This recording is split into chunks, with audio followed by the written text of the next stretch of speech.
लोकसभा के अध्यक्ष के लिए कब कब जो है स्पीकर पद पर चुनाव हुआ। तो देखिए 1952, 1967, 1976 और 1998 4 बार जो है कुल लोकसभा में अध्यक्ष पद पर चुनाव हुआ, जबकि ये 18वीं लोकसभा है। तो इसका अर्थ है कि अधिकतर समय या अधिकतर लोकसभा में जो है अध्यक्ष का चुनाव निर्विरोध हुआ।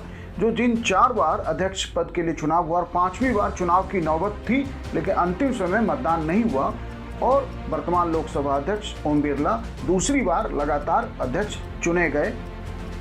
जिन 4 बारों में अध्यक्ष पद का चुनाव हुआ, तो देखिए 1952 में शांताराम मोरे विपक्ष के उम्मीदवार थे और जीवी मालवंकर, जो उस समय भारत के प्रथम प्रधानमंत्री जवाहरलाल नेहरू हैं, कांग्रेस के उम्मीदवार थे और जीवी मालवंकर जो है एक बड़े मार्जिन से चुनाव जीते।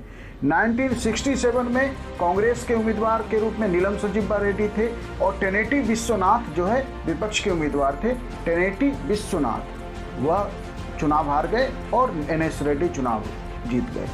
तीसरी बार इमरजेंसी के बाद जब लोकसभा का कार्यकाल 1 वर्ष के लिए बढ़ाया गया 1976 में, तो अध्यक्ष का चुनाव हुआ, तो जिसमें BR भगत अध्यक्ष चुने गए और जगन्नाथ राव जो जनसंघ की ओर से उम्मीदवार थे वो चुनाव हार गए। चौथी बार 1998 में GMC बालियोगी अध्यक्ष पद के लिए चुनाव जीते। एनडीए की ओर से अटल बिहारी वाजपेयी भारत के तब प्रधानमंत्री थे और PA संगमा, जिनके नाम को प्रपोज जो है शरद पवार ने विपक्ष के उम्मीदवार के रूप में किया था, वो चुनाव हार गए। इस तरह से कुल जो है अभी तक 4 बार अध्यक्ष पद के लिए चुनाव हुए हैं, जिनमें सभी चुनावों में सत्ता पक्ष के उम्मीदवार ने अध्यक्ष पद पर विजय प्राप्त की है। 18वीं लोकसभा के चुनाव के बाद यदि हम देखें तो लगभग औसतन 50% उम्मीदवार जो है लोकसभा में चुनाव नहीं जीत पाते, या कहिए कि 50% के आसपास औसतन उम्मीदवार जो है लोकसभा में पहली बार चुनाव जीत के ज़्यादातर लोकसभा में आ रहे हैं। इसका मतलब है कि 50% उम्मीदवार जो पिछले लोकसभा में होते हैं उन्हें या तो दल टिकट नहीं देती या वो चुनाव नहीं जीतते हैं। दोनों के पीछे तो नए उम्मीदवारों का हर लोकसभा में लगभग 50% जीत जाना ये बताता है कि पार्टी एंटी इनकम्बेंसी से बचने के लिए या तो उम्मीदवार का चेहरा बदलती है या जनता उन्हें चुनाव हरा देती है। यदि हम पिछले 3 लोकसभा का आंकड़े देखें तो 2014 की लोकसभा में 314 उम्मीदवार 314 उम्मीदवार पहली बार चुनाव जीत के आए, जो उस समय के लोकसभा के स्ट्रेंथ का 58.8% है।